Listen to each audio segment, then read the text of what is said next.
पहला क्वेश्चन आपके सामने कह रहा है कि रजनी पालमे दत्त ने कहा कि वे साम्राज्यवाद से लड़ते भी थे और सहयोग भी करते, उन्होंने किस राजनीतिक गठबंधन के बारे में ये कहा था? तो याद रखिएगा फ्रेंड्स, रजनी पालमे दत्त ने वो कहा था भारतीय राष्ट्रीय कांग्रेस के बारे में। यानी इस क्वेश्चन का जो विकल्प है ना, विकल्प नंबर ए बिल्कुल सही हो जाएगा। याद रखिएगा, जब कांग्रेस की स्थापना हुई थी तो उस समय इसका नाम था भारतीय राष्ट्रीय संघ, ठीक है ना। उसको किस नाम से जाना जाता था? तो भारतीय राष्ट्रीय संघ के नाम से जाना जाता था। और इसकी स्थापना किसने किया था? तो किया था ए.ओ. ह्यूम ने। ए.ओ. ह्यूम के द्वारा इसकी स्थापना किया गया था। और आपको तो एग्जाम में ये भी पूछ लिया जाता है कि ए.ओ. ह्यूम का फुल फॉर्म क्या होता है? तो ए.ओ. ह्यूम का फुल फॉर्म होता है एलन ऑक्टेवियम ह्यूम। ये भी याद रखना है। स्थापना कब होती है फ्रेंड्स? ये होती है 1885 ईस्वी में। पहले इसका नाम क्या था? पहले इसका नाम था भारतीय राष्ट्रीय संघ, लेकिन दादा भाई नेहरूजी की सिफारिश पर इसका नाम कर दिया जाता है भारतीय राष्ट्रीय कांग्रेस, ठीक है ना। हालांकि ये कांग्रेस जो वर्ड है ना, ये कांग्रेस वर्ड जो है उत्तरी अमेरिका में काफ़ी प्रचलित वर्ड था उस समय, जिसका अर्थ होता था लोगों का समूह। इसीलिए दादा भाई नेहरूजी के सिफारिश पर इसका नाम बदल करके भारतीय राष्ट्रीय कांग्रेस कर दिया गया, ठीक है ना। तो ये भी सारी चीज़ें आपको याद रखनी पड़ेंगी। अगर मैं डिटेल की बात करूं तो याद रखिएगा, रजनी पालमे दत्त ने अपनी पुस्तक इंडिया टुडे में कांग्रेस के लिए कहा कि वे साम्राज्यवाद से लड़ते भी थे और सहयोग भी करते। ये भी चीज़ें आपको याद रखनी है। देखिए, डिफरेंट टाइप के एग्जाम मैंने बीपीएससी प्री में पूछा गया है 64th बीपीएससी में। आगे बढ़ते हैं फ्रेंड्स, अगला क्वेश्चन काफ़ी महत्वपूर्ण प्रश्न है। कह रहा है कि 1885 ईस्वी डब्ल्यू.सी. बनर्जी द्वारा इंगित भारतीय राष्ट्रीय कांग्रेस के निम्न उद्देश्यों में से कौन सा नहीं है? यानी जो नीचे दिए गए हैं ना, ये उद्देश्य दिए गए हैं, ठीक है ना।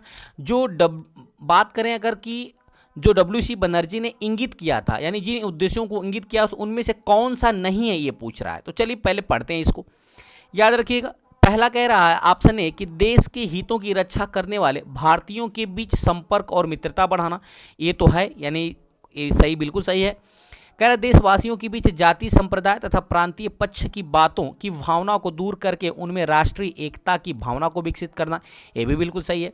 शिक्षित वर्ग की पूर्ण सम्मति से महत्वपूर्ण और आवश्यक सामाजिक विषयों पर विचार प्रकट करना। ये भी बिल्कुल सही है। यह निर्धारित करना कि आगामी वर्षों में भारतीय लोकहित के लिए किस दिशा में और किस आधार पर कार्य करें। तो ये भी बिल्कुल सही है। यानी इस प्रकार कह सकते हैं ना कि ये चारों ऑप्शन तो सही कहे गए हैं, लेकिन प्रश्न आपसे पूछा है कि कौन सा नहीं है, तो कोई ऑप्शन ऐसा बचा ही नहीं है कि जो नहीं हो, ठीक है ना। तो इस प्रकार कह सकते हैं कि उपरोक्त में से कोई नहीं, यानी विकल्प नंबर ई बिल्कुल सही हो जाएगा, ठीक है। उम्मीद करते हैं कि ये क्वेश्चन आपको अच्छी तरह से समझ में आया होगा। आगे बढ़ते हैं, अगला प्रश्न आपके सामने। प्रश्न कह रहा है कि भारतीय राष्ट्रीय कांग्रेस के द्वितीय मुस्लिम अध्यक्ष कौन थे? काफी अति महत्वपूर्ण प्रश्न आपके लिए फ्रेंड्स।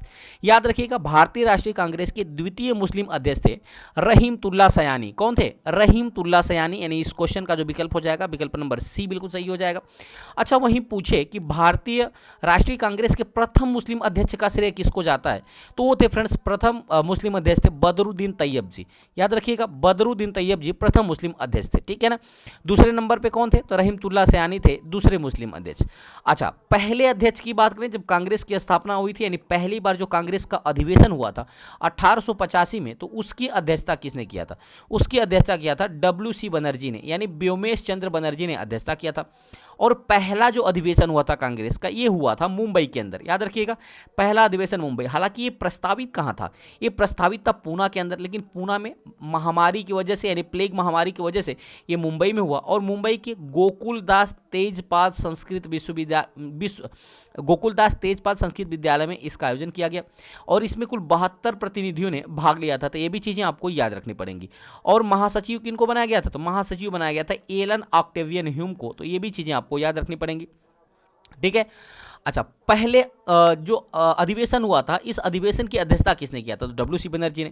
जो 1886 वाला अधिवेशन हुआ था ना, इसकी अध्यक्षता किसने किया था? तो इसकी अध्यक्षता किया था दादा भाई नेहरूजी ने। किसने किया था? दादा भाई नेहरूजी ने किया था। और दादा भाई नेहरूजी प्रथम पारसी अध्यक्ष थे। अगर प्रश्न पूछ रहे कि प्रथम गैर मुस्लिम अध्यक्ष कौन थे या गैर हिंदू अध्यक्ष जिन्होंने कांग्रेस की अध्यक्षता की थी, तो वो थे दादा भाई नेहरू, ठीक है ना। याद रखिएगा, प्रथम गैर हिंदू अध्यक्ष जो कि जो है फ्रेंड्स अध्यक्षता किया था कांग्रेस की, ठीक है ना, तो वो बताएंगे दादा भाई नेहरू जी। और दादा भाई नेहरू जी थे ना, ये पारसी अध्यक्ष थे। अगर प्रथम पारसी अध्यक्ष पूछे तो ये भी आपको याद रखना है। इसके अलावा जो 1886 के बाद 18 को जो 87 का अधिवेशन हुआ था, इसकी अध्यक्षता किया था बदरुद्दीन तैयब जी ने, यानी 1887 की अध्यक्षता किया था बदरुद्दीन तैयब जी ने। इसके बाद चौथा जो था फ्रेंड्स ना, चौथा जो 1888 में आयोजित किया गया था, 1888 वाला, इसका अध्यक्षता किया था जॉर्ज यूले ने। किसने किया था? जॉर्ज यूले ने इसकी अध्यक्षता किया था, जो कि ये प्रथम ब्रिटिश था जिन्होंने कांग्रेस की अध्यक्षता किया था। तो ये भी सारी चीज़ें आपको याद रखनी पड़ेंगी, ठीक है ना। चलिए आगे बढ़ते हैं। अगर मैं डिटेल की बात करता हूं तो मद्रास कांग्रेस सम्मेलन 1887 ईस्वी में कांग्रेस के प्रथम मुस्लिम अध्यक्ष बदरुद्दीन तैयब जी बने। कांग्रेस की द्वितीय मुस्लिम अध्यक्ष की बात करें तो वो थे रहीमतुल्लाह सयानी, ये भी आपको याद रखना है, जिन्होंने कलकत्ता अधिवेशन 1896 में अध्यक्षता की थी, ठीक है ना। अच्छा, जो अधिवेशन होते थे ना, ये भी आपको याद रखिएगा, अधिवेशन जो थे ना, ये दो टाइप के अधिवेशन होते थे। एक तो था वार्षिक अधिवेशन, याद रखिएगा, एक था वार्षिक अधिवेशन जो कि 26 से 28 दिसंबर के बीच आयोजित किया जाता था प्रतिवर्ष। और एक जो अधिवेशन था ना, वो अधिवेशन था विशेष अधिवेशन ना, विशेष अधिवेशन था जो कि विशेष परिस्थितियों में इसको बुलाया जाता था। तो ये भी चीज़ें आपको याद रखनी है। आगे बढ़ते हैं। अगला क्वेश्चन कह रहा है कि इंडियन नेशनल कांग्रेस का प्रथम अध्यक्ष कौन था? तो भारतीय राष्ट्रीय कांग्रेस का प्रथम अध्यक्ष की बात करें तो वो था फ्रेंड्स व्योमेश चंद्र बनर्जी। कौन थे? व्योमेश चंद्र बनर्जी। यानी इस क्वेश्चन का जो विकल्प हो जाएगा, विकल्प नंबर सी बिल्कुल सही हो जाएगा। जबकि महासचिव बनाया गया थे एलन ऑक्टेवियम ह्यूम को। एलन ऑक्टेवियम ह्यूम को आपको याद रखना है, इनको पक्षी विज्ञान का जनक भी कहा जाता है। याद रखिएगा, पक्षी विज्ञान का इनको जनक भी कहा जाता है। इन्हीं को हर्मिट ऑफ शिमला के नाम से भी जाना जाता है। तो ये भी चीज़ें आपको याद रखना है, हर्मिट ऑफ शिमला के नाम से भी जाना जाता है एलन ऑक्टेवियम ह्यूम को, ठीक है ना। तो ये भी सारी चीज़ें आपको याद रखनी पड़ेंगी। आगे बढ़ते हैं। डिटेल की बात करें तो भारतीय राष्ट्रीय कांग्रेस का प्रथम अधिवेशन 28 दिसंबर को 1885 ईस्वी में पूना में प्लेग फैल जाने के कारण कहाँ आयोजित किया गया था? तो बंबई में आयोजित किया गया था। और किस स्थान पर? तो गोकुलदास तेजपाल संस्कृत महाविद्यालय में इसका आयोजन किया गया था। इसके प्रथम अध्यक्ष बने थे WC बनर्जी यानी व्योमेश चंद्र बनर्जी, जबकि सचिव बनाए गए थे AO ह्यूम। अगला प्रश्न आपके सामने है, काफी अति महत्वपूर्ण प्रश्न की श्रृंखला है। कह रहा है कि निम्नलिखित कथनों पर विचार करें। कह रहा है, पहला कथन कह रहा है कि भारतीय राष्ट्रीय कांग्रेस की प्रथम महिला अध्यक्ष एनी बेसेंट थी। अगला कह रहा है कि भारतीय राष्ट्रीय कांग्रेस के प्रथम मुस्लिम अध्यक्ष बदरुद्दीन तैयब जी थे। तो ये चीजें दोनों कथन है फ्रेंड्स, ये बिल्कुल दोनों के दोनों ही सही है ना। तो इस प्रकार कह सकते हैं कि इसका जो आंसर हो जाएगा विकल्प नंबर सी बिल्कुल सही हो जाएगा, 1 और 2 दोनों, ठीक है ना। प्रथम राष्ट्रीय कांग्रेस की प्रथम, याद रखिएगा, भारतीय राष्ट्रीय कांग्रेस की प्रथम महिला अध्यक्ष थी तो एनी बेसेंट, लेकिन प्रथम भारतीय महिला अध्यक्ष पूछेगा तो वो थी सरोजनी नायडू। याद रखिएगा, प्रथम भारतीय महिला पूछेगा, प्रथम भारतीय महिला अध्यक्ष तो सरोजनी नायडू बताएंगे, जबकि प्रथम अध्यक्ष पूछेगा महिला में तो एनी बेसेंट बताएंगे। वहीं भारतीय राष्ट्रीय कांग्रेस के प्रथम मुस्लिम अध्यक्ष कौन थे? तो बदरुद्दीन तैयब जी। ये भी आपको याद रखना है, जिन्होंने 1888, याद रखिएगा, 1885, 86, 87, 1887 के अधिवेशन की अध्यक्षता किया था। तो ये भी चीज़ें आपको याद रखनी पड़ेंगी। चलिए आगे बढ़ते हैं। डिटेल की बात करें तो भारतीय राष्ट्रीय कांग्रेस की पहली महिला अध्यक्ष 1917 का जो कांग्रेस का अधिवेशन हुआ था कलकत्ता में, उसी में उनकी अध्यक्षता किया था एनी बेसेंट ने। जबकि पहली भारतीय महिला अध्यक्ष अगर पूछे तो वो थी सरोजनी नायडू, जिन्होंने 1925 में कानपुर के अधिवेशन की अध्यक्षता किया था, ठीक है ना। इसके अलावा 1887 के मद्रास कांग्रेस में पहले मुस्लिम अध्यक्ष बने थे बदरुद्दीन तैयब जी। तो ये भी चीज़ें आपको याद रखना है। आगे बढ़ते हैं। अगला प्रश्न कह रहा है कि कांग्रेस के 1929 ईस्वी के लाहौर अधिवेशन में निर्णय लिया गया था, यानी जो 1929 का लाहौर अधिवेशन हुआ था कांग्रेस का, उसमें कौन सा निर्णय लिया गया था, ये आपसे प्रश्न पूछ रहा है। तो याद रखिएगा फ्रेंड्स, वो लिया गया था पूर्ण स्वराज्य की प्राप्ति। क्या लिया गया था? पूर्ण स्वराज्य की प्राप्ति। यानी इस क्वेश्चन का जो विकल्प हो जाएगा, विकल्प नंबर सी बिल्कुल सही हो जाएगा। डिटेल की बात करें तो जवाहरलाल नेहरू की अध्यक्षता में होने वाले 1929 के लाहौर अधिवेशन में पूर्ण स्वराज की घोषणा हुई थी, ठीक है ना। तथा 31 दिसंबर 1929 को रावी नदी के किनारे भारतीय झंडा फहराया गया था। याद रखिएगा, ये 12 बजे रात को फहराया गया था। तो ये नदी आपको याद रखनी है कि रावी नदी के किनारे फहराया गया था भारतीय झंडा। साथ ही साथ किस अधिवेशन में यह फैसला लिया गया था? तो 1929 का जो लाहौर अधिवेशन हुआ था, और इसी में ही पूर्ण स्वराज्य की घोषणा की गई थी। तो ये भी प्रश्न आपको याद रखने पड़ेंगे। आगे बढ़ते हैं। अगला प्रश्न कह रहा है कि पूर्ण स्वराज का लक्ष्य कांग्रेस के किस अधिवेशन में पारित हुआ था? तो अभी मैंने बताया, कांग्रेस का जो लाहौर अधिवेशन था 1929 वाला, यहीं पर पूर्ण स्वराज का जो है फ्रेंड्स, पूर्ण स्वराज का लक्ष्य कांग्रेस ने पारित किया था, यानी विकल्प नंबर बी बिल्कुल सही हो जाएगा। डिटेल की बात करें तो जवाहरलाल नेहरू की अध्यक्षता में होने वाले 1929 के लाहौर अधिवेशन में पूर्ण स्वराज की घोषणा हुई थी। अगला प्रश्न है कि स्वाधीनता आंदोलन के दौरान पूर्ण स्वराज के लक्ष्य की घोषणा किस वर्ष हुई थी? तो ये तो सबको पता है, अभी बताया मैंने, 1929 में हुई थी। डिटेल की बात करें तो जवाहरलाल नेहरू की अध्यक्षता में होने वाला 1929 वाला जो लाहौर अधिवेशन था, इसी में पूर्ण स्वराज की घोषणा की गई थी। अगला प्रश्न कह रहा है कि सूरत विभाजन कब हुआ था? काफी अति महत्वपूर्ण प्रश्न फ्रेंड्स, याद रखिएगा। सूरत जो विभाजन हुआ था ना, ये फ्रेंड्स से हुआ था 1907 ईस्वी में। कब हुआ था? 1907 में, यानी इस क्वेश्चन का विकल्प नंबर सी बिल्कुल सही हो जाएगा। हालांकि फ्रेंड्स इसके पहले जो 1906 की बात करें ना, तो 1906 में ही कांग्रेस के दो भागों में, यानी नरम दल और गरम दल में खींचतान चालू हो गया था। हाल देखिए 1906 के अधिवेशन की अध्यक्षता करना चाहते थे रास बिहारी घोष, याद रखिएगा, रास बिहारी घोष इसकी अध्यक्षता करना चाहते थे। लेकिन लाला लाजपत राय के लिए जो बाल गंगाधर तिलक थे ना, वो चाहते थे कि लाला लाजपत राय जो है ये इसकी अध्यक्षता करे, जबकि रास बिहारी घोष चाहते थे, जो नरम दल के नेता थे, वो चाहते थे कि हम अध्यक्षता करें। लेकिन हुआ क्या कि इसमें इन दोनों के बीच में अध्यक्षता को लेकर विवाद हो गया। जब विवाद हो जाता है 1906 के अधिवेशन में, तो दोनों के द्वारा सुझाया गया कि अब इसकी अध्यक्षता दादा भाई नेहरूजी करेंगे। तो 1906 का जो अधिवेशन हुआ था, इसकी अध्यक्षता कौन करता है? तो दादा भाई नेहरूजी करते हैं। न तो गरम दल का नेता लाला लाजपत राय करते हैं, न ही नरम दल के जो नेता थे रास बिहारी घोष, न तो एक करते हैं, ठीक है ना। और अगले सेशन में, यानी 1907 के अधिवेशन की अध्यक्षता कौन करता है? तो रास बिहारी घोष करते हैं, याद रखिएगा। और रास बिहारी घोष जो ही अध्यक्षता करते हैं, तो इसी कांग्रेस के अधिवेशन में, सूरत का जो अधिवेशन हुआ था, इसी में एक नरम दल और गरम दल दोनों अलग हो जाते हैं ना, ये दो भागों में बढ़ जाता है। तो ये भी चीजें आपको याद रखनी पड़ेंगी, ठीक है ना। चलिए आगे बढ़ते हैं। और साथ ही साथ बात करें ना, तो गरम दल को 7 साल के लिए बैन कर दिया जाता है कांग्रेस के अंदर। अगला प्रश्न डिटेल की बात करते हैं। तो रास बिहारी घोष की अध्यक्षता में सूरत अधिवेशन दिसंबर 1907 ईस्वी को ताप्ती नदी के किनारे सूरत में संपन्न हुआ था। इस अधिवेशन में कांग्रेस नरम दल एवं गरम दल दो दलों में विभाजित हो गया था। तो ये भी चीजें आपको याद रखनी है। अगला प्रश्न है कि निम्न में से कौन कांग्रेस के कभी अध्यक्ष नहीं बने थे? तो याद रखिएगा फ्रेंड्स, वो थे बाल गंगाधर तिलक। बाल गंगाधर जो तिलक थे ना, ये कभी भी कांग्रेस के अध्यक्ष नहीं बने थे, यानी इस क्वेश्चन का जो विकल्प है, विकल्प नंबर सी बिल्कुल सही हो जाएगा। डिटेल की बात करते हैं तो बाल गंगाधर तिलक कभी भी भारतीय राष्ट्रीय कांग्रेस के अध्यक्ष नहीं बने थे।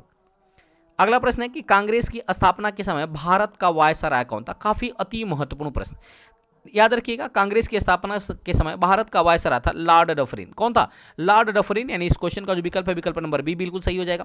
जो लॉर्ड डफरिन था फ्रेंड्स, यही जो है ना, एक कांग्रेस को अल्पसंख्यक जनसंख्या का प्रतिनिधित्व करता है कांग्रेस, ये कहा था लॉर्ड डफरिन ने। इनका वक्तव्य याद रखिएगा, एग्जाम में पूछा जा चुका है टीआरई के अंदर, ठीक है ना। तो ये भी आपको याद रखना है।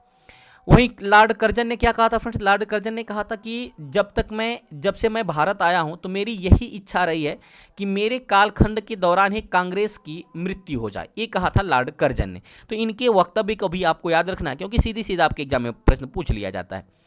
डिटेल की बात करें तो लॉर्ड डफरिन, जिसका कार्यकाल था 1884 से लेकर 1888 तक, वायसराय काल में इन्होंने 28 दिसंबर 1885 ईस्वी को मुंबई में भारतीय राष्ट्रीय कांग्रेस की स्थापना की थी। ये भी आपको याद रखना है। भारतीय राष्ट्रीय कांग्रेस की स्थापना ए.ओ. ह्यूम ने किया था, जबकि लॉर्ड डफरिन के शासनकाल में किया था। ये भी आपको याद रखना है। अगला प्रश्न है कि 26 जनवरी 1930 को स्वतंत्रता दिवस के रूप में मनाने का निर्णय कांग्रेस के किस अधिवेशन में लिया गया था? तो याद रखिएगा फ्रेंड्स, ये लिया गया था, काफी अति महत्वपूर्ण प्रश्न है, ये लिया गया था लाहौर अधिवेशन में, यानी इस क्वेश्चन का जो विकल्प है ना, विकल्प नंबर बी बिल्कुल सही हो जाएगा। लाहौर अधिवेशन में 26 जनवरी 1930 को स्वतंत्रता दिवस मनाने के लिए निर्णय लिया गया था। डिटेल की बात करते हैं तो कांग्रेस के लाहौर अधिवेशन जो कि 1929 में हुए थे, इसमें पूर्ण स्वराज का प्रस्ताव पारित किया गया तथा 26 जनवरी 1930 को स्वतंत्रता दिवस के रूप में मनाने का निर्णय भी लिया गया था। अगला प्रश्न है कि 1931 में इंडियन नेशनल कांग्रेस का अधिवेशन कहां आयोजित हुआ था? काफी अति महत्वपूर्ण प्रश्न है। तो 1931 में इंडियन नेशनल कांग्रेस का जो अधिवेशन हुआ था फ्रेंड्स, वो हुआ था कराची के अंदर। कहां हुआ था? कराची के अंदर, यानी इस क्वेश्चन का जो विकल्प है, विकल्प नंबर डी बिल्कुल सही हो जाएगा। याद रखिएगा, दो ही अधिवेशन, एक तो हुआ था फ्रेंड्स कहां पे? लाहौर में, एक हुआ था कराची में, जो वर्तमान में पाकिस्तान के अंदर है, ठीक है ना। अच्छा, अगर मैं बात करूं इस कराची अधिवेशन के मुख्य बातों की, तो इस कराची अधिवेशन में ही पहली बार जो है फ्रेंड्स, मौलिक अधिकार का प्रस्ताव पारित किया गया था पहली बार, ये भी चीजें आपको याद रखनी पड़ेंगी, जो कि आपके एग्जाम में पूछा जा चुका है प्रश्न टीआरई के अंदर, ठीक है ना। तो कब हुआ था, तो 1931 में यह अधिवेशन हुआ था, और कहाँ हुआ था, कराची के अंदर। और इसी कराची के अधिवेशन में पहली बार मौलिक अधिकार का जो प्रस्ताव है वो पारित किया गया था। तो ये भी चीजें आपको याद रखना है। डिटेल की बात करते हैं तो गांधी इरविन समझौता कब हुआ था, 5 मार्च 1931 को, यह भी प्रश्न पूछा जा चुका है। को स्वीकृति प्रदान करने के लिए सरदार वल्लभ भाई पटेल की अध्यक्षता में कांग्रेस जो अधिवेशन हुआ था कब, 29 मार्च 1931 को, कहाँ हुआ था, कराची के अंदर हुआ था। और इसी अधिवेशन में मूल अधिकारों का प्रस्ताव पारित किया गया था। तो ये भी चीजें आपको याद रखनी पड़ेंगी। आगे बढ़ते हैं फ्रेंड्स, अगला प्रश्न कह रहा है कि भारतीय स्वतंत्रता संघर्ष के समय कांग्रेस का नरमपंथी काल किस अवधि को कहा जाता है। तो भारतीय स्वतंत्रता संघर्ष के समय कांग्रेस का जो नरमपंथी काल है ना, ये कहा जाता है फ्रेंड्स 1885 से लेके 1905 तक। यानी इस क्वेश्चन का जो विकल्प है, विकल्प नंबर सी बिल्कुल सही हो जाएगा। यानी 1885, यानी कह सकते हैं कि जो कांग्रेस की स्थापना हुई थी वहां से लेकर के बंगाल के विभाजन तक, ये था, इस अवधि को नरमपंथी काल या उदारवादी काल के नाम से जाना जाता है। तो विकल्प नंबर सी बिल्कुल सही हो जाएगा। डिटेल की बात करते हैं तो भारतीय स्वतंत्रता संघर्ष के समय कांग्रेस का नरमपंथी काल 1885 से लेकर 1905 की अवधि को कहा जाता है। अगला प्रश्न आपके सामने है कि भारतीय राष्ट्रीय कांग्रेस के दूसरे अध्यक्ष कौन थे। काफी अति महत्वपूर्ण प्रश्न। तो भारतीय राष्ट्रीय कांग्रेस के पहले अध्यक्ष की मैं अगर बात करूं तो प्रथम अध्यक्ष थे व्योमेश चंद्र बनर्जी, जिन्होंने 1885 में अध्यक्षता किया था। दूसरे नंबर के अध्यक्ष थे दादा भाई नेहरू जी, ये दूसरे नंबर पे थे, जिन्होंने 1886 में इन्होंने अध्यक्षता किया था। तीसरे नंबर पे अध्यक्ष थे प्रथम मुस्लिम अध्यक्ष बदरुद्दीन तैयब जी, जिन्होंने फ्रेंड्स 1887 के अधिवेशन की अध्यक्षता किया था।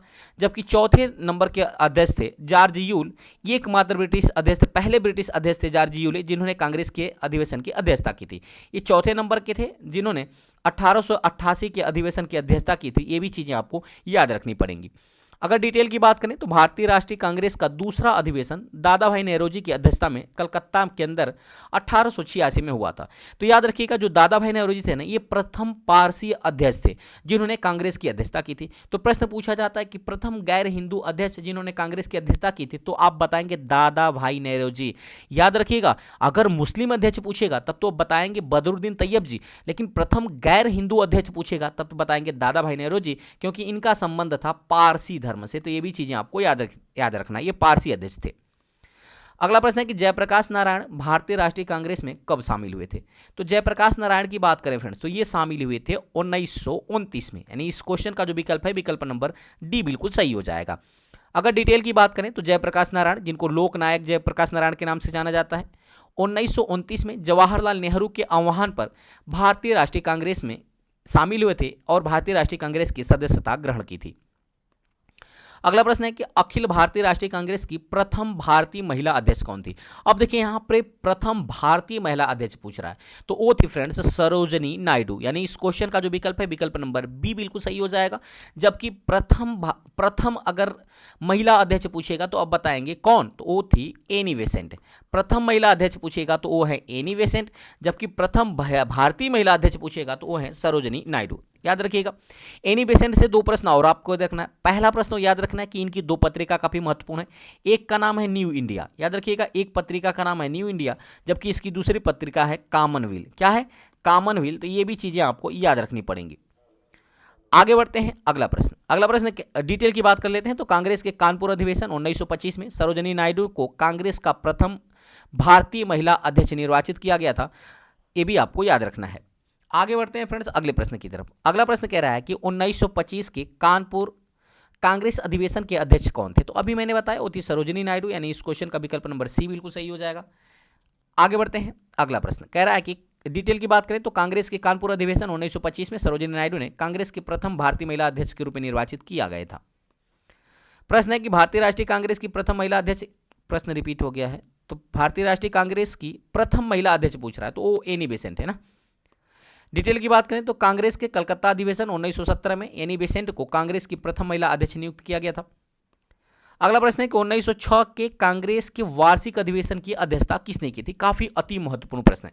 याद रखिएगा, मैंने अभी 1906 के विवाद के विषय में बताया कि 1906 की अध्यक्षता किसने की। तो मैंने बताया जो बीजी तिलक थे ना, ये चाहते थे कि लाला लाजपत राय अध्यक्षता करें 1906 के अधिवेशन की, और जबकि जो थे फ्रेंड्स रास बिहारी घोष, वो चाहते थे कि मैं अध्यक्षता करूं, और एक गरम दल किससे संबंधित है, एक नरम दल से। तो इसमें विवाद हो गया। तो दोनों लोगों ने ये सुझाव दिया कि न तो गरम दल का कोई अध्यक्षता करेगा, न तो नरम दल का, बल्कि कौन करेगा, तो दादा भाई नौरोजी करेंगे। यानी इस क्वेश्चन का जो विकल्प हो जाएगा, विकल्प नंबर सी बिल्कुल सही हो जाएगा। दादा भाई नौरोजी की बात करें तो इन्होंने फ्रेंड्स कांग्रेस के 3 अधिवेशन की अध्यक्षता किया है, ठीक है ना।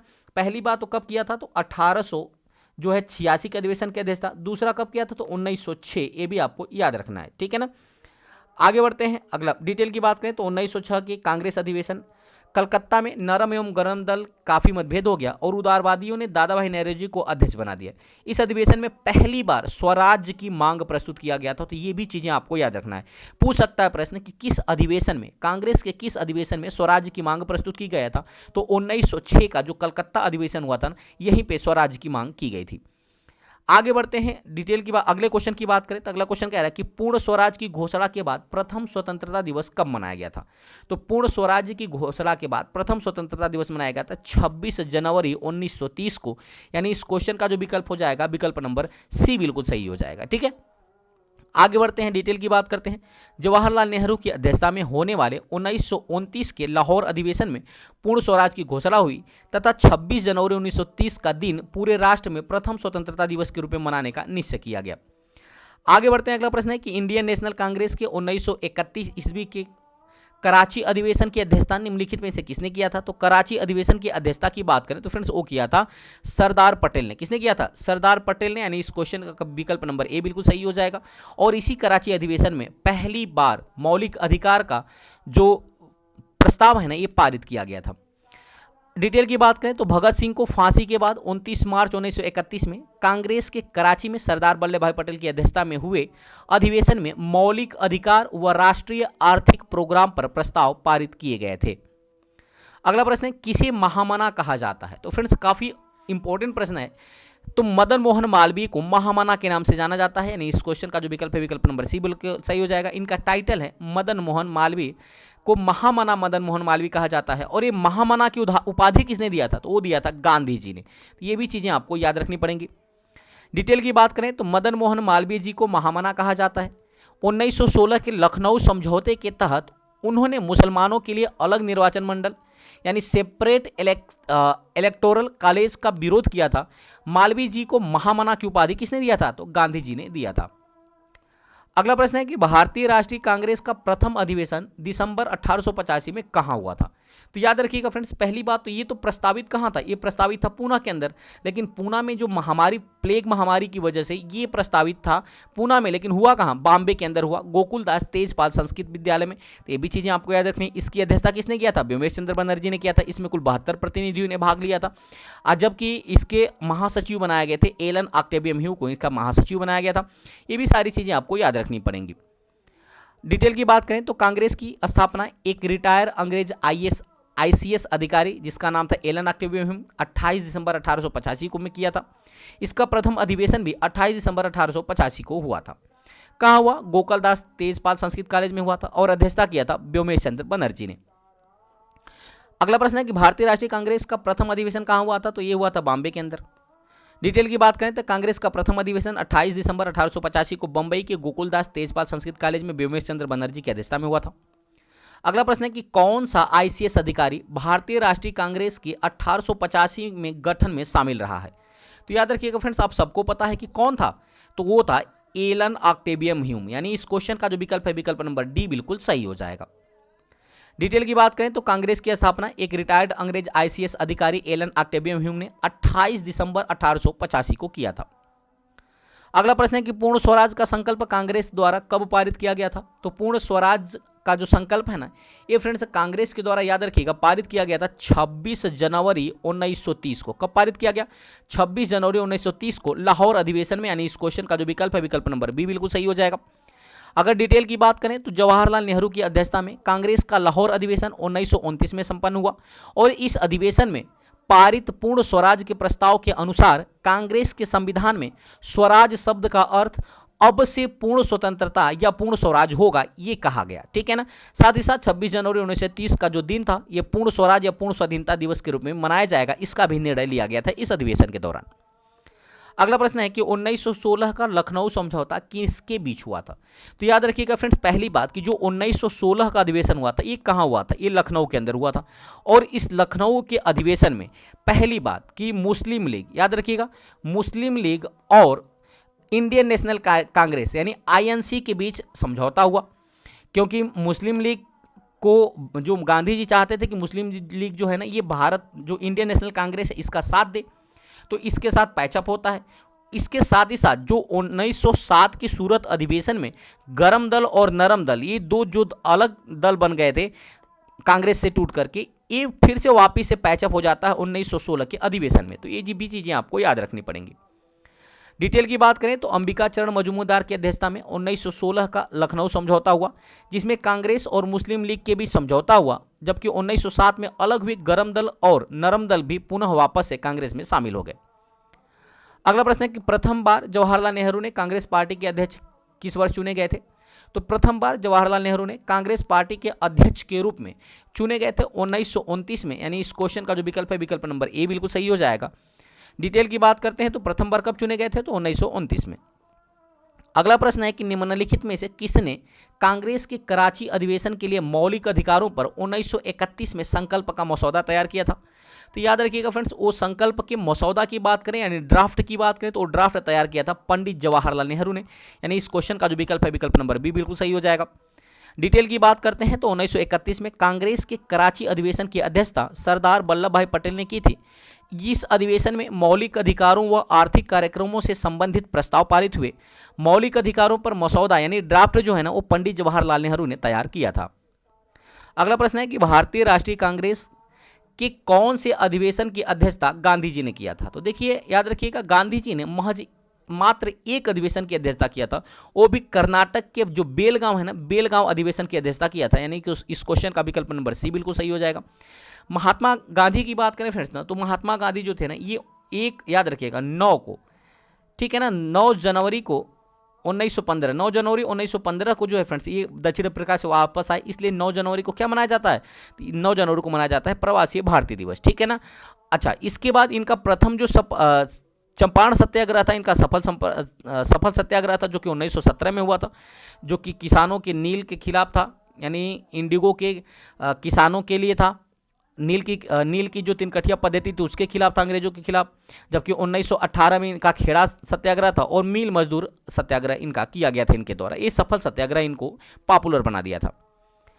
डिटेल की बात करें तो महात्मा गांधी एकमात्र अधिवेशन बेलगांव अधिवेशन की अध्यक्षता किया था, जो कि 1924 ईस्वी में किया था। अगला प्रश्न है कि भारतीय राष्ट्रीय कांग्रेस के संस्थापक कौन माने जाते हैं। तो सबको पता है कि ए.ओ. ह्यूम, जिनका पूरा नाम है एलन ऑक्टेवियम ह्यूम, इनके द्वारा ही भारतीय राष्ट्रीय कांग्रेस की स्थापना किया गया था। हालांकि जब इसकी स्थापना हुई थी तो इसका नाम था भारतीय राष्ट्रीय संघ, लेकिन दादा भाई नौरोजी की सिफारिश पर इसका नाम बदल करके क्या कर दिया गया, भारतीय राष्ट्रीय कांग्रेस कर दिया गया। डिटेल की बात करें तो देखिए कई बार प्रश्न आपके एग्जाम में पूछा जा चुका है अलग अलग टाइप के एग्जामों में। भारतीय राष्ट्रीय कांग्रेस की स्थापना कब हुआ था, तो 1885 में हुआ था, 28 दिसंबर को। अगला प्रश्न है कि 1929 में किसकी अध्यक्षता में आयोजित हुए भारतीय राष्ट्रीय कांग्रेस के लाहौर अधिवेशन में ब्रिटिश शासन से पूर्ण स्वतंत्रता का प्रस्ताव पारित किया गया था। तो याद रखिएगा फ्रेंड्स, ये कब किया गया था, काफ़ी अति महत्वपूर्ण प्रश्न आपके लिए। तो ये किया गया था, ठीक है, ये किया गया था कब, ये किया गया था जवाहरलाल नेहरू के द्वारा, यानी इस क्वेश्चन का जो विकल्प है विकल्प नंबर सी बिल्कुल सही हो जाएगा। कब किया गया था, तो 1929 में। ये भी चीज़ें आपको याद रखनी है। आगे बढ़ते हैं, डिटेल की बात करें तो कांग्रेस का लाहौर अधिवेशन 1929 में जवाहरलाल नेहरू की अध्यक्षता में हुआ था, जबकि 31 दिसंबर 1929 को लाहौर अधिवेशन में ही पूर्ण स्वतंत्रता का प्रस्ताव पारित किया गया था। आगे बढ़ते हैं, अगला प्रश्न कह रहा है कि कांग्रेस के किस अधिवेशन में यह संकल्प पारित किया गया कि विधि के समक्ष जाति, वंश या स्त्री पुरुष का लिहाज किए बिना समानता होनी चाहिए। तो याद रखिएगा फ्रेंड्स, ये जो कराची अधिवेशन हुआ था 1931 में, इसी के अंदर कहा गया था कि विधि के समक्ष जाति, वंश, स्त्री या पुरुष का लिहाज किए बिना समानता होनी चाहिए, यानी इस क्वेश्चन का जो विकल्प हो जाएगा विकल्प नंबर जो है फ्रेंड्स वो कौन सा सही हो जाएगा, तो विकल्प नंबर डी बिल्कुल सही हो जाएगा। ठीक है, आगे बढ़ते हैं अगले क्वेश्चन की तरफ। उसके पहले डिटेल की बात कर लेते हैं। तो कराची का जो अधिवेशन हुआ था 1931 में, जिसकी अध्यक्षता सरदार वल्लभ भाई पटेल ने की थी, इसमें यह संकल्प पारित किया गया था कि विधि के समक्ष जाति, वंश या स्त्री पुरुष का लिहाज किए बिना समानता होनी चाहिए, अर्थात मूल अधिकारों का प्रस्ताव पारित किया गया था। आगे बढ़ते हैं, अगला प्रश्न आपके सामने कह रहा है कि किस कांग्रेस सत्र में कार्यकारी कमेटी को सविनय अवज्ञा आंदोलन प्रारंभ करने का अधिकार दिया गया था?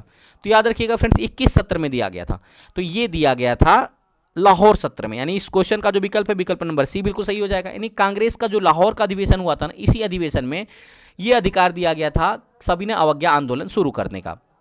डिटेल की बात करें तो भारतीय राष्ट्रीय कांग्रेस ने अपने लाहौर अधिवेशन 1929 में सविनय अवज्ञा आंदोलन को शुरू करने की घोषणा किया था। अगला प्रश्न है कि निम्नलिखित में से किस एक प्रदेश में 1935 ईस्वी के अधिनियम के अंतर्गत कांग्रेस की मंत्री परिषद का गठन नहीं हुआ था? तो काफ़ी अति महत्वपूर्ण है कि 1935 का जो अधिनियम था ना, इसके तहत किस जो राज्य है या कह सकते हैं कि किस क्षेत्र में, किस प्रदेश में मंत्रिपरिषद का गठन नहीं हुआ था? तो फ्रेंड्स याद रखिएगा वो था पंजाब, यानी इस क्वेश्चन का जो विकल्प है विकल्प नंबर डी बिल्कुल सही हो जाएगा। आगे बढ़ते हैं। अगला प्रश्न है कि निम्नलिखित में से कौन उग्रपंथी नहीं थे? तो गोपाल कृष्ण गोखले जो थे फ्रेंड्स, ये उग्रपंथी नहीं थे, यानी इस क्वेश्चन का विकल्प नंबर डी बिल्कुल सही हो जाएगा। इसके अलावा बाल गंगाधर तिलक, मदन लाल ढींगरा और उधम सिंह, ये उग्रपंथी दल के नेता थे। गोपाल कृष्ण गोखले जो थे फ्रेंड्स, ये उदारवादी दल के नेता थे, ये भी आपको याद रखना है। जबकि उग्रपंथी दल में आपको, यानी गरम दल में आपको 4 नाम बहुत ही इंपॉर्टेंट है याद रखने। देखिए, बाल, लाल और पाल के नाम से ये जाने जाते हैं। ये 3 तो ये हो गया, दूसरे हो गया अरबिंदो घोष, ठीक है ना। ये 4 नाम काफ़ी अति महत्वपूर्ण है। बाल की बात करें तो बाल गंगाधर तिलक, लाल की बात करें तो लाला लाजपत राय, और पाल की बात करें फ्रेंड्स तो याद रखिएगा कौन थे? बिपिन चंद्र पाल। तो ये भी चीज़ें आपको याद रखनी है।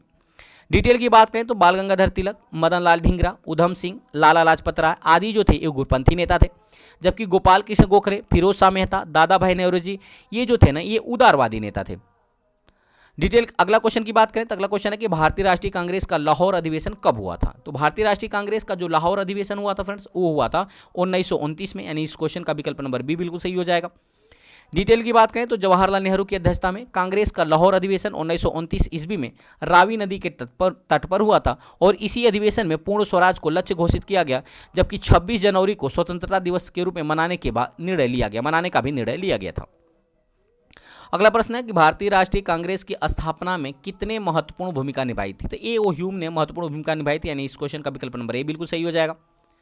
डिटेल की बात करें तो ए.ओ. ह्यूम के प्रयास से ही भारतीय राष्ट्रीय कांग्रेस की स्थापना हुआ था, यानी 28 दिसंबर 1885 को जब कांग्रेस की स्थापना हुई थी फ्रेंड्स ना, तो याद रखिएगा रजनी पालमे दत्त ने कहा था कि ये जो है ना, ये षड्यंत्र का सिद्धांत उन्होंने दिया था। कहा था कि जो शिक्षित भारतीय हैं उन्होंने कांग्रेस का स्थापना करके भारतीयों के साथ धोखा किया है, ठीक है ना।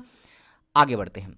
अगला प्रश्न है कि अगस्त 1942 में अखिल भारतीय राष्ट्रीय कांग्रेस की मीटिंग में बंबई में कौन सा प्रस्ताव पारित किया गया? तो आपको सबको पता है कि 1942 में भारत छोड़ो आंदोलन का प्रस्ताव पारित किया गया था, यानी इस क्वेश्चन का विकल्प नंबर डी बिल्कुल सही हो जाएगा। और ये आंदोलन चलाया गया था महात्मा गांधी के नेतृत्व में, तो ये भी चीज़ें आपको याद रखनी पड़ेंगी। डिटेल की बात करें तो भारत छोड़ो आंदोलन 9 अगस्त 1942 को आरंभ किया गया। 8 अगस्त 1942 ईस्वी को बंबई के ग्वालियर टैंक मैदान में अबुल कलाम आजाद की अध्यक्षता में हुए कांग्रेस के अधिवेशन में भारत छोड़ो आंदोलन प्रस्ताव को पारित किया गया था। अगला प्रश्न है कि 1942 में कांग्रेस के किस अधिवेशन में भारत छोड़ो का प्रस्ताव पारित किया गया था? तो आप सबको पता है, अभी मैंने बताया फ्रेंड्स कि किस अधिवेशन पारित किया गया था, तो ये बंबई अधिवेशन में, यानी इस क्वेश्चन का जो विकल्प है विकल्प नंबर बी बिल्कुल सही हो जाएगा। डिटेल की बात करें तो 8 अगस्त 1942 को बंबई के ग्वालियर टैंक मैदान में अबुल कलाम आजाद की अध्यक्षता में हुए कांग्रेस के अधिवेशन में भारत छोड़ो आंदोलन का प्रस्ताव पारित किया गया था, ठीक है ना। बात आई है अबुल कलाम आजाद के फ्रेंड्स, याद रखिएगा अबुल कलाम आजाद ना कांग्रेस के अध्यक्ष पद पे रहने वाले सबसे ज़्यादा समय कार्यकाल के अध्यक्ष थे। ये भी चीज़ें आपको याद रखनी है क्योंकि यहाँ से भी प्रश्न पूछा जाता है। अगला प्रश्न है कि भारतीय राष्ट्रीय कांग्रेस की पूर्ववर्ती थी, यानी भारतीय राष्ट्रीय कांग्रेस पहले किस नाम से जानी जाती थी? तो याद रखिएगा फ्रेंड्स, जो भारतीय राष्ट्रीय कांग्रेस है ना, ये जानी जाती थी इंडियन एसोसिएशन। किस नाम से जानी जाती थी? इंडियन एसोसिएशन, यानी इस क्वेश्चन का जो विकल्प है विकल्प नंबर बी बिल्कुल सही हो जाएगा। तो ये भी चीज़ें याद रखनी है। डिटेल की बात करें तो इंडियन एसोसिएशन यानी 1876 को भारतीय राष्ट्रीय कांग्रेस की पूर्ववर्ती संस्था माना जाता है, जिसकी स्थापना सुरेंद्र नाथ बनर्जी तथा आनंद मोहन बोस ने किया था। तो ये भी आपको याद रखना है। आगे बढ़ते हैं। अगला प्रश्न कह रहा है कि बंबई प्रेसिडेंसी एसोसिएशन की स्थापना किसने किया था? तो बंबई प्रेसिडेंसी एसोसिएशन की स्थापना की मैं बात करूं फ्रेंड्स, याद रखिएगा वो किसने किया था? तो उसमें फिरोज शाह मेहता भी थे, ठीक है ना। केटी तलंग भी थे, साथ ही साथ बदरुद्दीन तैयब जी थे। तो कह सकते हैं कि उपरोक्त में से एक से अधिक इसका आंसर हो जाएगा ना, यानी विकल्प नंबर ई बिल्कुल सही हो जाएगा। तो ये भी चीज़ें याद रखनी है। आगे बढ़ते हैं, डिटेल की बात करें तो बम्बई प्रेसिडेंसी एसोसिएशन की स्थापना 1885 में बम्बई के 4 बड़े नेताओं फिरोज शाह मेहता, बदरुद्दीन तैयब जी, केटी तलंग और काशीनाथ त्र्यंबकम के प्रयासों से हुई थी। अगला प्रश्न है कि इंडियन एसोसिएशन ने किसका गठन करके राष्ट्रीय चेतना बढ़ाने में महत्वपूर्ण भूमिका अदा की थी? तो फ्रेंड्स याद रखिएगा, इंडियन एसोसिएशन ने किसका गठन करके राष्ट्रीय चेतना बढ़ाने में महत्वपूर्ण भूमिका अदा की थी? तो फ्रेंड्स वो गठन किया था इंडियन नेशनल कांग्रेस का, यानी इस क्वेश्चन का जो विकल्प है विकल्प नंबर सी बिल्कुल सही हो जाएगा। डिटेल की बात करते हैं तो जुलाई 1876 ईस्वी को सुरेंद्र नाथ बनर्जी के द्वारा तथा आनंद मोहन बोस ने इंडियन एसोसिएशन की स्थापना की थी और इंडियन एसोसिएशन के 1883 में इंडियन नेशनल कांग्रेस का आयोजन करके राष्ट्रीय चेतना को जगाने का कार्य किया था। ठीक है ना। अच्छा, ये एक प्रश्न और पूछा जाता है कि निम्न में से कौन सा व्यक्ति जो है एक कांग्रेस के प्रथम अधिवेशन में भाग नहीं लिया था? तो वो थे सुरेंद्र नाथ बनर्जी। इनसे भी प्रश्न पूछा जाता था, ये भी आपको याद रखना है। अगला प्रश्न है कि इंडियन एसोसिएशन का नेतृत्व किसने किया था? तो फ्रेंड्स इंडियन एसोसिएशन का जो नेतृत्व किया था, याद रखिएगा, पहली बात तो सुरेंद्रनाथ बनर्जी ने भी किया था, दूसरा आनंद मोहन बोस ने किया था, यानी इन लोगों ने ही इंडियन एसोसिएशन की स्थापना किया था। तो कह सकते हैं कि इस क्वेश्चन का जो विकल्प हो जाएगा विकल्प नंबर ई बिल्कुल सही हो जाएगा, उपरोक्त में से एक से अधिक हो जाएगा। डिटेल की बात करते हैं तो इंडियन एसोसिएशन, जिसे भारत सभा के नाम से जाना जाता है, इसकी स्थापना 1876 ईस्वी में सुरेंद्रनाथ बनर्जी एवं आनंद मोहन बोस ने किया था और बाद में यह भारतीय राष्ट्रीय कांग्रेस में विलीन हो गई थी। अगला प्रश्न है कि 1906 में आयोजित भारतीय राष्ट्रीय कांग्रेस के कोलकाता अधिवेशन में भारत के लिए स्वराज का झंडा किसके द्वारा फहराया गया था? काफी अति महत्वपूर्ण प्रश्न। भारत के लिए स्वराज का झंडा 1906 में आयोजित जो भारतीय राष्ट्रीय कांग्रेस का कोलकाता अधिवेशन था, इसमें किसने फहराया था? काफी अति महत्वपूर्ण प्रश्न फ्रेंड्स। तो इसमें फहराया था दादा भाई नेहरूजी ने। किसने फहराया था? दादा भाई नेहरूजी ने, यानी इस क्वेश्चन का विकल्प नंबर सी बिल्कुल सही हो जाएगा। डिटेल की बात करें तो 1906 में आयोजित भारतीय राष्ट्रीय कांग्रेस के कलकत्ता अधिवेशन में भारत के लिए स्वराज का झंडा दादा भाई नेहरूजी द्वारा फहराया गया था। अगला प्रश्न है कि 1918 में मोंटफोर्ड सुधारों पर मॉन्टेग्यू फोर्ट के सुधारों पर कांग्रेस ने एक महत्वपूर्ण रुख अपनाया, जिसके कारण पुराने उदारवादी यानी अवशेष टूट गए जिन्होंने गठन किया था। तो किसका गठन किया था? तो याद रखिएगा फ्रेंड्स, इस क्वेश्चन का जो विकल्प हो जाएगा ना विकल्प नंबर ए बिल्कुल सही हो जाएगा, इंडियन नेशनल लिबरल फेडरेशन का ये टूट गया था, यानी इस क्वेश्चन का विकल्प नंबर ए बिल्कुल सही हो जाएगा। डिटेल की बात करें तो 8 जुलाई 1918 ईस्वी को मॉन्टेग्यू चेम्सफोर्ड रिपोर्ट प्रकाशित हुई। कांग्रेस ने इसे असंतोषजनक और निराशापूर्ण माना। सुरेंद्रनाथ बनर्जी के नेतृत्व में नरमपंथी नेताओं ने जैसे तेज बहादुर सप्रू और M.R. जयकर और चिंतामणि ने रिपोर्ट का स्वागत किया और कांग्रेस से अलग होकर राष्ट्रीय उदारवादी संघ यानी नेशनल लिबरल लीग का गठन कर लिया था। अगला प्रश्न है कि कांग्रेस में उदारवादी पर आक्षेप पर सुरक्षित वाल्व सिद्धांत का किसने प्रयोग किया था? तो सुरक्षित वाल्व का सिद्धांत याद रखिएगा किसने दिया था फ्रेंड्स? काफी अति महत्वपूर्ण है। सुरक्षित वाल्व का सिद्धांत दिया था रजनी पालमे दत्त ने, यानी इस क्वेश्चन का जो विकल्प है विकल्प नंबर सी बिल्कुल सही हो जाएगा। ठीक है ना। रजनी पालमे दत्त ने कहा था कि जो कांग्रेस है ना, जो कांग्रेस की स्थापना किया गया है अंग्रेजों ने अपनी सुरक्षा के लिए किया है। ठीक है ना। डिटेल की बात करें तो लाला लाजपत राय ने यंग इंडिया में प्रकाशित एक लेख द्वारा कांग्रेस में उदारवादियों पर आरोप लगाते हुए कहा था कि एक मिनट सॉरी इस क्वेश्चन का जो आंसर हो जाएगा ना वो हो जाएगा लाला लाजपत राय, यानी इस क्वेश्चन का जो विकल्प है विकल्प नंबर बी बिल्कुल सही हो जाएगा। ठीक है ना, बी बिल्कुल सही हो जाएगा। ठीक है, लाला लाजपत राय यानी विकल्प नंबर बी बिल्कुल सही हो जाएगा। ठीक है, सुरक्षा वाल्व का सिद्धांत किसने दिया था? लाला लाजपत राय ने दिया था। ठीक है ना। चलिए आगे बढ़ते हैं, डिटेल की बात करते हैं। तो लाला लाजपत राय ने यंग इंडिया में प्रकाशित एक लेख में यह कहा था कि कांग्रेस की स्थापना सुरक्षा वाल्व यानी सेफ्टी वाल्व थ्योरी के तहत की गई थी। अगला प्रश्न है कि किसकी अध्यक्षता के अंतर्गत मार्च 1940 में रामगढ़ में भारतीय राष्ट्रीय कांग्रेस का 53वां अधिवेशन शुरू हुआ था? तो याद रखिएगा फ्रेंड्स, पहली बात कि रामगढ़ कहाँ पड़ता है? तो वर्तमान में जो रामगढ़ है ना, ये रामगढ़ है फ्रेंड्स, कहाँ पे? ये है झारखंड के अंदर। ठीक है ना। पहले कहाँ था? तो पहले ये बिहार के अंदर था। तो बिहार की बात आई है तो याद रखिएगा बिहार में कांग्रेस के कितने अधिवेशन हुए थे? तो फ्रेंड्स बिहार में कांग्रेस के 3 अधिवेशन हुए थे। पहला कब हुआ था? तो पहला हुआ था 1912 में। 1912 में कहाँ हुआ था? तो फ्रेंड्स याद रखिएगा ये हुआ था, याद रखिएगा ये हुआ था पटना के अंदर। कहाँ हुआ था? पटना के अंदर हुआ था और इसकी अध्यक्षता किया था R.N. मुधोलकर ने। किसने किया था फ्रेंड्स? तो R.N. मुधोलकर ने इसकी अध्यक्षता किया था। बांकीपुर पटना में पहला हुआ था। जबकि ये कांग्रेस का कौन सा अधिवेशन था? ये कांग्रेस का 27वां अधिवेशन था, ठीक है ना। जबकि बिहार में आयोजित पहला अधिवेशन था 1912 का। जबकि 37वां कांग्रेस का 37वां अधिवेशन और बिहार का दूसरा अधिवेशन कब आयोजित किया गया था? तो ये किया गया था 1922 ईस्वी में। कब किया गया था फ्रेंड्स? तो 1922 में किया गया था। और ये कहाँ आयोजित किया गया था? ये आयोजित किया गया था गया के अंदर। कहाँ किया गया था? गया के अंदर किया गया था। और इसकी अध्यक्षता किया था चित्तरंजन दास ने। याद रखिएगा, कौन किया था? चित्तरंजन दास ने इसकी अध्यक्षता किया था। जबकि कांग्रेस का जो 53वां अधिवेशन हुआ था ना, और साथ ही साथ बिहार का तीसरा अधिवेशन कब हुआ था? तो ये हुआ था फ्रेंड्स 1940 में। और ये कहाँ हुआ था? तो ये फ्रेंड्स हुआ था रामगढ़ के अंदर। याद रखिए कहाँ हुआ था? रामगढ़ के अंदर हुआ था। और इसकी अध्यक्षता किया था अबुल कलाम आज़ाद ने। तो ये भी डिटेल आपको याद रखना पड़ेगा, ये काफ़ी अति महत्वपूर्ण आपके लिए हो जाता है। डिटेल की बात करें तो मौलाना अबुल कलाम आज़ाद की अध्यक्षता में कांग्रेस के 53वें अधिवेशन का आयोजन दामोदर नदी के तट पर यानी रामगढ़ रांची में हुआ था, 1940 में आयोजित किया गया था। अगला प्रश्न है कि भारतीय राष्ट्रीय कांग्रेस ने किस सत्र में पूर्ण स्वाधीनता का प्रस्ताव पारित किया गया था? तो सबको पता है, पीछे भी मैं बता चुका हूं। तो ये हुआ था फ्रेंड्स 1929 के लाहौर अधिवेशन में, यानी विकल्प नंबर सी बिल्कुल सही हो जाएगा। ठीक है, आगे बढ़ते हैं अगले क्वेश्चन की तरफ। डिटेल पहले बात कर लेते हैं। जवाहरलाल नेहरू की अध्यक्षता में 1929 में कांग्रेस अधिवेशन लाहौर में हुआ था और कांग्रेस ने पूर्ण स्वराज को मुख्य लक्ष्य घोषित किया था इस अधिवेशन में। अगला प्रश्न है कि भारतीय राष्ट्रीय कांग्रेस की स्थापना के समय भारत का वायसराय कौन था? तो ये आपको पता है, लॉर्ड डफरिन था। विकल्प नंबर ए बिल्कुल सही हो जाएगा। भारतीय राष्ट्रीय कांग्रेस की स्थापना के समय भारत का गवर्नर जनरल लॉर्ड डफरिन था और ब्रिटेन के प्रधानमंत्री थे ग्लैडस्टोन। तो प्रधानमंत्री आपको विशेष तौर पे याद रखना है कि इंग्लैंड के प्रधानमंत्री कौन थे जब भारतीय राष्ट्रीय कांग्रेस की स्थापना हुई थी 1885 में? तो वो थे ग्लैडस्टोन। अगला प्रश्न है कि ऑल इंडिया हरिजन संघ की स्थापना 1932 में किनके द्वारा किया गया था? ऑल इंडिया हरिजन संघ की स्थापना पहली बात कब किया गया था? तो 1932 में किया गया था। अच्छा, किसके द्वारा किया गया था? तो ये किया गया था, सबको पता है, महात्मा गांधी के द्वारा। यानी इस क्वेश्चन का जो विकल्प है विकल्प नंबर सी बिल्कुल सही हो जाएगा। डिटेल की बात करें तो ऑल इंडिया हरिजन संघ की स्थापना 1932 में किया गया था और महात्मा गांधी जी के द्वारा किया गया था। अगला प्रश्न आपके सामने है कि अस्पृश्यता जागरूकता अभियान गांधी जी ने कहां से आरंभ किया था? तो अस्पृश्यता जागरूकता अभियान गांधी जी के द्वारा, याद रखिएगा, ये शुरू किया गया था वर्धा से। कहां से?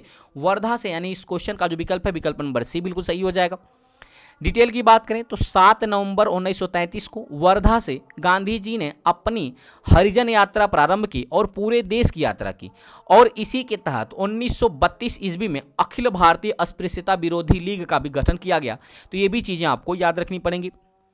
अगला प्रश्न है कि रिक्त स्थानों की पूर्ति कीजिए। काफी अति महत्वपूर्ण, कह रहा नेहरू रिपोर्ट, उसके बाद डैश डैश डैश की अध्यक्षता में एक कमेटी द्वारा तैयार किया गया था और इसका विषय था, इसका क्या विषय था फ्रेंड्स? तो काफी अति महत्वपूर्ण है, तो बता दीजिए फटाफट इसका आंसर क्या हो सकता है।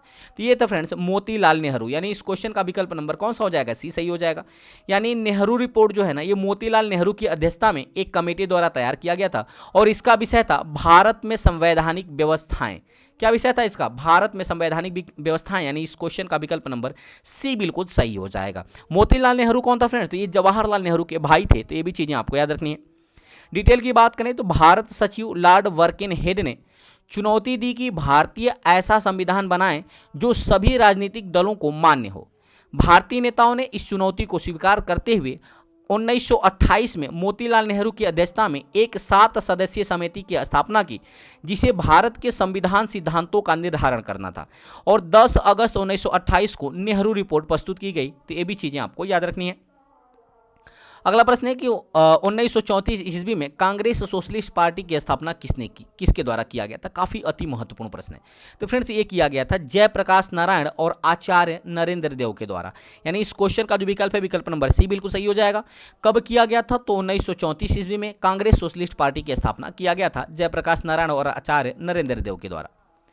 डिटेल की बात करें तो कांग्रेस समाजवादी दल की स्थापना 1934 ईस्वी में आचार्य नरेंद्र देव, जयप्रकाश नारायण और मीनू मसानी तथा अशोक मेहता जैसे नेताओं ने किया था। अगला प्रश्न है कि कांग्रेस सोशलिस्ट पार्टी की पहली बैठक पटना में हुई थी, तो किस वर्ष हुई थी? कांग्रेस सोशलिस्ट पार्टी की जो पहली बैठक पहली बात कहाँ हुई थी? तो पटना में हुई थी। और प्रश्न पूछ रहा है कि किस वर्ष हुई थी? तो ये हुई थी 1934 में। यानी इस क्वेश्चन का जो विकल्प है विकल्प नंबर बी बिल्कुल सही हो जाएगा। अगर मैं डिटेल की बात करूं तो कांग्रेस सोशलिस्ट पार्टी की स्थापना 1934 ईस्वी में जयप्रकाश नारायण, अशोक मेहता, आचार्य नरेंद्र देव एवं मीनू मसानी ने मिलकर की थी, जबकि इसकी प्रथम बैठक 1934 में ही पटना के अंदर आयोजित की गई थी। तो ये भी चीज़ें आपको याद रखना है फ्रेंड्स। उम्मीद करते हैं जो भी प्रश्न आपके अब तक बीपीएससी ने डिफरेंट टाइप के एग्जामों या कह सकते हैं कि टीआरई 1, टीआरई 2, टीआरई 3 में पूछा था, मैं उन सबको इंडियन नेशनल कांग्रेस के सभी प्रश्नों को मैं इसमें कवर कर लिया हूं। यदि फ्रेंड्स आपको वीडियो की क्वालिटी कंटेंट अच्छा लगे और साथ ही साथ सत्येंद्र सर की मेहनत पसंद आए तो चैनल को सब्सक्राइब करते हुए बेल आइकन दबाना मत भूलिएगा, ताकि जो भी मैं वीडियो अपलोड करूंगा उसका नोटिफिकेशन आपके पास पहुंच सकेगा। ठीक है ना। तो चलिए फ्रेंड्स, मिलते हैं ऐसे ही मजेदार टॉपिक के साथ अगली वीडियो में। तब तक के लिए बहुत बहुत धन्यवाद। Thanks for watching. और अति महत्वपूर्ण वीडियो देखने के लिए आप हमारे प्लेलिस्ट में जाइएगा, वहाँ मैंने काफ़ी अच्छे